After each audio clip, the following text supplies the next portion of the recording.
नमस्कार मित्रांनो, स्वागत आहे आता तुमचं नवीन एका नवीन ब्लॉगमध्ये. मी आता आलेलो आहे गावाकडे. आज खूप ऊन होतं. आजीला सोडायसाठी आलेलो आहे गावाकडे. आजी आल्या होत्या मला भेटायला. तर आजीला आता सोडण्यासाठी मी गावाकडे आलो होतो. तो खूप ऊन असल्यामुळे मी डोक्याला बांधलंय. आता सुद्धा खूप असं उतरतं ऊन आहे जास्त, म्हणून मी डोक्याला बांधलंय सध्या. आता तुम्ही बघू शकता हे गावाकडं वातावरण उन्हाळ्यात सुद्धा कसं आहे बघा आमच्याकडे.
मित्रांनो, तुम्ही बघू शकता म्हणजे गावाकडे आल्यावर खूप आनंद होतो.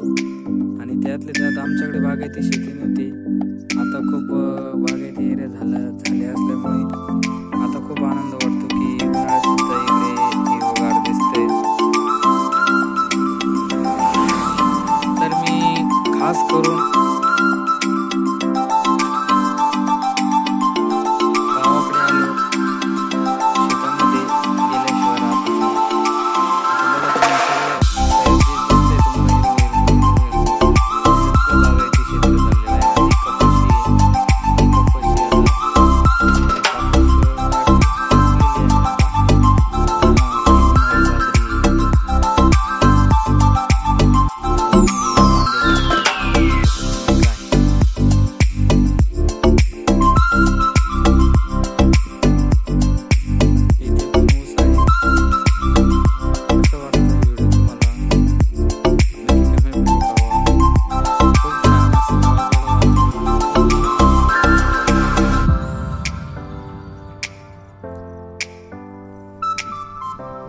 खूप दिवसानंतर जवळपास 3-4 महिन्यानंतर आलो गावाकडे. त्याच्यामुळे मला खूप असा आनंद होतो.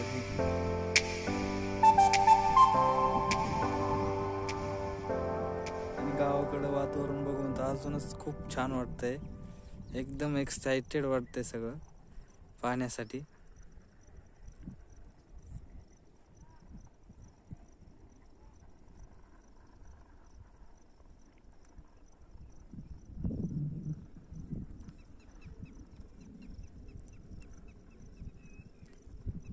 कारण की सिटीमध्ये राहून ती ड्युटी ते सर्व काही असं बोर झाल्यासारखं वाटतं.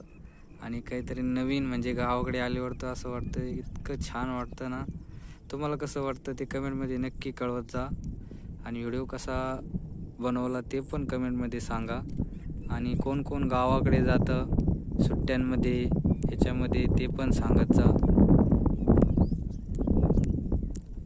हे रोडच्याच कडेच आहे बरं का. हे जे दिसते तुम्हाला आमच्याकडे याला एडी बाबळ म्हणतात. हे जे दिसतंय तुम्हाला ना याला एडी बाबळ म्हणतात. ते रोडच्या कडेलाच दिसतात सगळे. हे बघा हा रोड आहे. आता मी चाललेलो आहे वापस गंगापूरकडे. याला रामखाट म्हणतात आमच्याकडे. हे जे दिसते उभे झाड.